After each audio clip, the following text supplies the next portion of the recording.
Hello students, मैं doctor Sunita Jain, senior lecturer beauty culture, महिला polytechnic college Ajmer से। मैं आज आपको BC 207 के unit number 2 common skin disorder में सब यूनिट नंबर 2.3 और 2.4 के बारे में बताऊंगी। इसमें आज हम पढ़ेंगे सोराइसिस और एक्जिमा। ये दोनों ही स्किन के डिसऑर्डर है। हम सबसे पहले देखते हैं कि सोराइसिस कैसा होता है। इस चित्र में आप देखिए कि सोराइसिस दिखने में कैसा लगता है। ये बॉडी के किसी भी पार्ट में हो सकता है और ये लगभग ऐसा दिखता है, क्योंकि कई बार ये किसी दूसरे रूप में भी हो सकता है, लेकिन कई लोगों में ये इसी प्रकार का दिखाई देता है। सोराइसिस होने के क्या लक्षण है, यानी सोराइसिस जब हो जाता है तो आप देख के कैसे पता करेंगे कि सोराइसिस कैसा होता है। सोराइसिस के सामान्य लक्षणों में शरीर के प्रभावित सामान्य अंगों में खुजली होती है, यानी जब सोराइसिस होगा तो खुजली से शुरुआत होती है। त्वचा पर पपड़ी जैसी ऊपरी परत जम जाती है, शरीर में लाल लाल धब्बे और चकत्ते हो जाते हैं। सोराइसिस का कोई संपूर्ण इलाज नहीं है, यानी ये सोराइसिस जब हो जाता है तो एकदम से पूरी तरीके से ठीक नहीं होता। कुछ हद तक इसको कंट्रोल किया जा सकता है, वो भी तब जब हम इसके लक्षणों को बहुत ज्यादा उभरता हुआ देखते हैं, तो इसे कुछ हद तक कम किया जा सकता है। सोराइसिस में त्वचा पर लाल खुरदरे धब्बे पड़ जाते हैं, जैसा कि आपने अभी चित्र में देखा था, जिससे त्वचा के परत में त्वचा की कोशिकाओं की संख्या बढ़ जाने के कारण पैदा होते हैं। जब त्वचा में बहुत सारी कोशिकाएं बढ़ जाती है तो ये परत के रूप में इकट्ठा हो जाता है।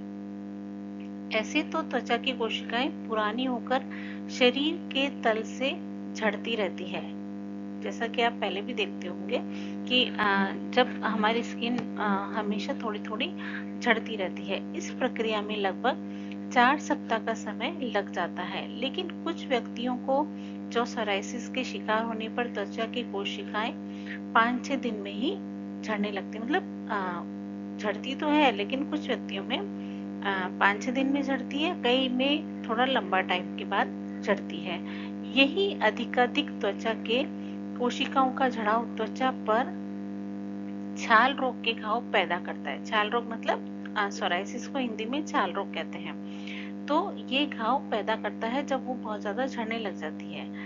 सोराइसिस में त्वचा पर लाल खुरदरे धब्बे, खुजली और मोटापा, चटकना और हथेलियों और पैरों के तलवों में फफोले पड़ने लग जाते हैं, जिससे सोराइसिस की पहचान होती है। यानी जब सोराइसिस होता है तो बहुत ज्यादा तो खुजली होती है, जैसे अभी हमने ऊपर देखा था, और खुरदरे स्किन आप चित्र की सहायता से भी देख सकते हो कि स्किन में खुरदरापन आ जाता है, धब्बों के रूप में होती है, और कई लोगों के पैरों के तलवे में फफोले पड़ जाते हैं, उनमें पस हो जाता है।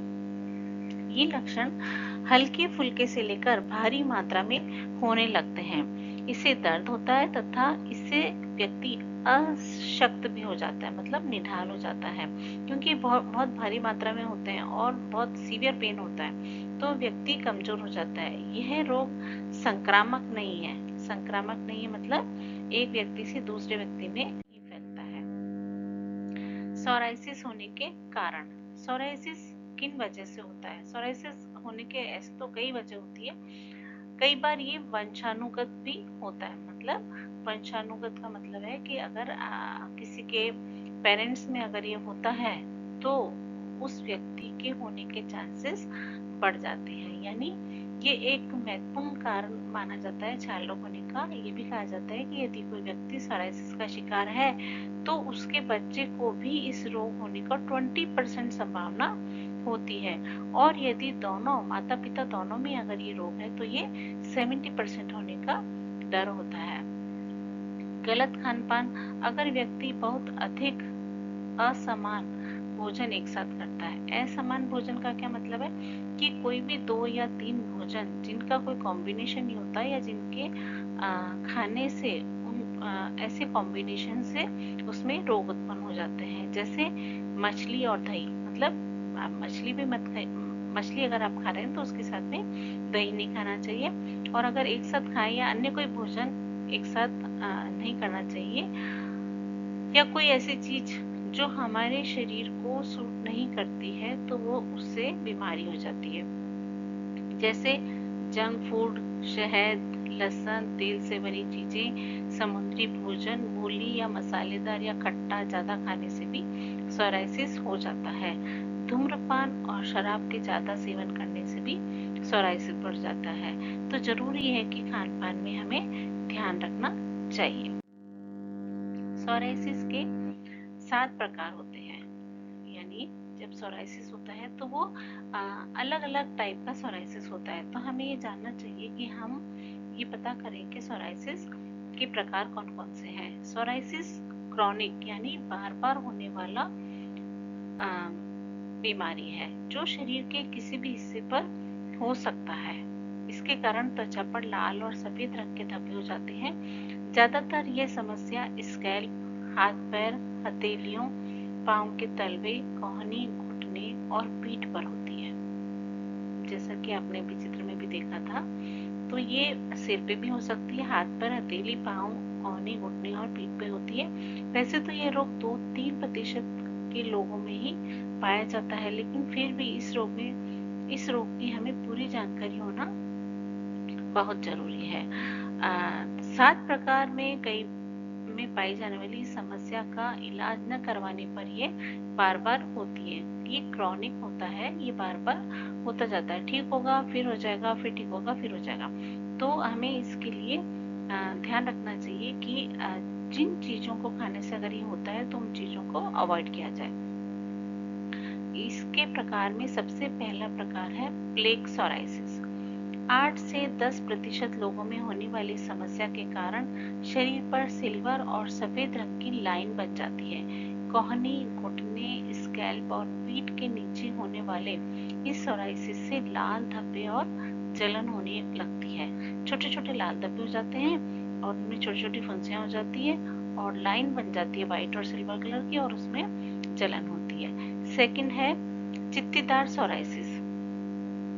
चित्तीदार मतलब छोटे छोटे सर्कल्स हो जाते हैं और उनमें जलन होती है। युवाओं में पाए जाने वाला ये सोराइसिस शरीर पर छोटे गुलाबी चित्ती सी उभर कर आती है। ये समस्या ज्यादातर बाजू, कोहनी, स्कैल्प पर पाई जाती है। इसमें तनाव, त्वचा में चोट जैसे निशान और दवाइयों का रिएक्शन होने लगता है। ज्यादातर मामलों में ये समस्या अपने आप ठीक हो जाती है और कुछ में नहीं भी होती है। थर्ड है इनवर्स सोसाइटी। इनवर्स मतलब जहाँ पर स्किन के फोल्ड्स होते हैं वहां पे ये सोराइसिस होता है। इस टाइप के psoriasis white red, smooth, shiny और बिना लाइन के होते हैं। यह समस्या आर्मपिट, ग्रोइंग और स्तन के नीचे होती है।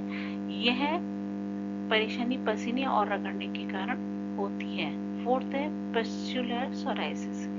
बड़ी उम्र के लोगों में पाई जाने वाली समस्या संक्रमित होती है। हाथ पैरों में होने वाली इस परेशानी के कारण बुखार, उल्टी और खुजली होने लगती है। फिफ्थ है एरिथ्रोमिक सोराइसिस। इस प्रकार के गंभीर सोराइसिस से खुजली, हार्ट रेट का बढ़ जाना और शरीर का तापमान कम या ज्यादा होने जैसी समस्याएं हो जाती है।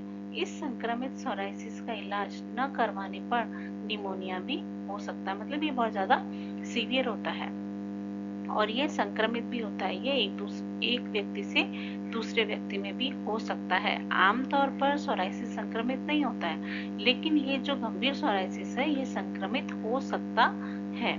सिक्स्थ है नेल सोराइसिस। हाथ पैरों के नाखूनों पर होने वाली ये समस्या अर्थराइटिस से पीड़ित लोगों में होती है।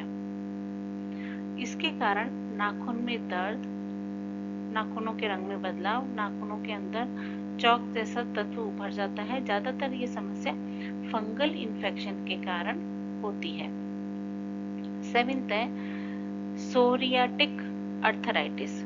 70% लोगों में पाई जाने वाली ये समस्या बहुत अधिक समय तक पाई जाती है। इसके कारण जोड़ों में दर्द, उंगलियों और टखनों में सूजन आदि जैसी समस्याएं होती है, इस बीमारी का पूरा इलाज करवाने पर ही इससे छुटकारा पाया जा सकता है। तो इस 7 टाइप के सोराइसिस होते हैं।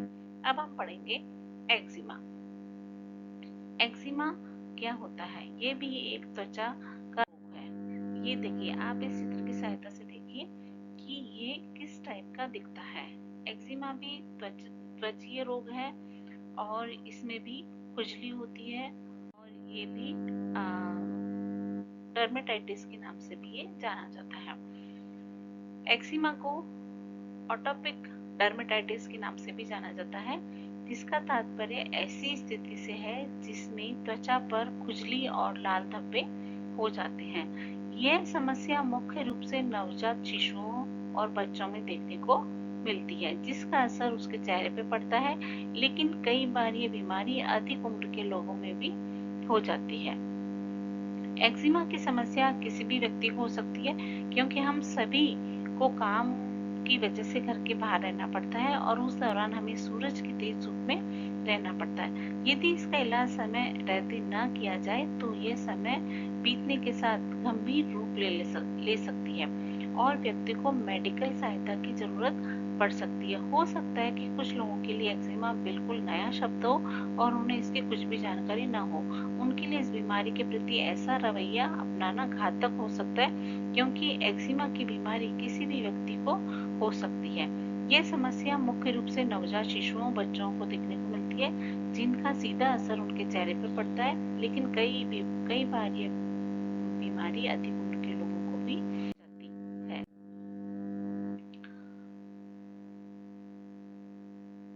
एक्जिमा होने की वजह क्या है? किन लोगों को एक्जिमा हो जाता है? अलग अलग लोगों में एक्जिमा होने की वजह अलग अलग होती है।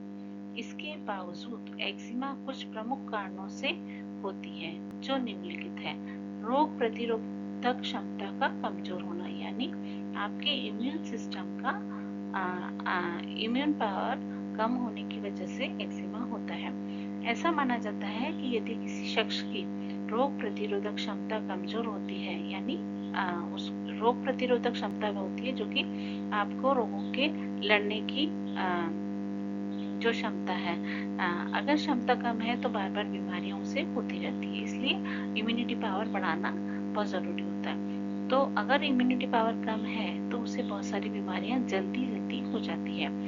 एलर्जी से ग्रस्त होना, एक्जिमा की बीमारी की संभावना उन लोगों में अधिक होती है जिन्हें धूल, मिट्टी, धूप इत्यादि से एलर्जी होती है। ऐसे लोगों को अपने स्वास्थ्य का विशेष रूप से ध्यान रखने की जरूरत है और उन्हें इन सभी चीजों से बचना चाहिए। जिन्हें एलर्जी होती है उन्हें एक्जिमा जल्दी होता है। अस्थमा का होना, अक्सर ऐसा देखा गया है कि अस्थमा से पीड़ित कुछ लोगों को भी एक्जिमा हो जाता है। ऐसे में ये जरूरी है कि अस्थमा से पीड़ित व्यक्ति अपने स्वास्थ्य का विशेष ध्यान रखे और किसी भी तरह की परेशानी होने पर उसकी सूचना डॉक्टर को दे। अधिक मात्रा में तनाव लेना, एक्जिमा की बीमारी उन लोगों को हो सकती है जो अधिक मात्रा में तनाव लेते हैं, यानी स्किन डिजीज आपके मेंटल स्टेटस पे भी डिपेंड करती है। अगर बहुत ज्यादा तनाव है तो भी ये स्किन की बीमारी हो जाती है। अतः हम सभी को ये कोशिश करनी चाहिए कि हमें तनाव नहीं हो और इस टाइप की कोई भी बीमारी न हो। पौष्टिक भोजन न करना, हर एक बीमारी में ये एक महत्वपूर्ण तत्व है कि अगर आप न्यूट्रिटिव डाइट नहीं लेते हैं तो इसका सीधा असर हमारे स्वास्थ्य पे पड़ता है और हम जल्दी बीमार हो जाते हैं। ऐसा एक्जिमा के मामले में भी होता है, क्योंकि ये बीमारी उस व्यक्ति को भी हो सकती है जो कि पौष्टिक भोजन नहीं करता है। इसलिए पौष्टिक भोजन करना जरूरी है। एक्जिमा का क्या इलाज है? एक्जिमा का इलाज करना बहुत मुश्किल भी नहीं होता है। इसे कुछ घरेलू नुस्खों के रूप में भी हम अपना सकते हैं। इसके लिए ग्रीन टी पीना चाहिए, नारियल का तेल लगाना चाहिए प्रभावित स्थान पर, योगा करना चाहिए और योगा को अपनी डेली रूटीन का पार्ट बना लेना चाहिए, जिससे इम्यून सिस्टम बढ़ेगा और इम्यूनिटी पावर हमारी बढ़ेगी और हमारे को कोई भी बीमारी नहीं होगी। दवाई का सेवन करना, किसी भी अन्य बीमारी की तरह एक्जिमा को ठीक करने के लिए भी डॉक्टर दवाई देते हैं। ये दवाइयाँ शरीर में एक्जिमा को बढ़ाने से रोकती है और इसके साथ में वे इसे पूरी तरह से समाप्त करने में भी कारगर साबित होती है।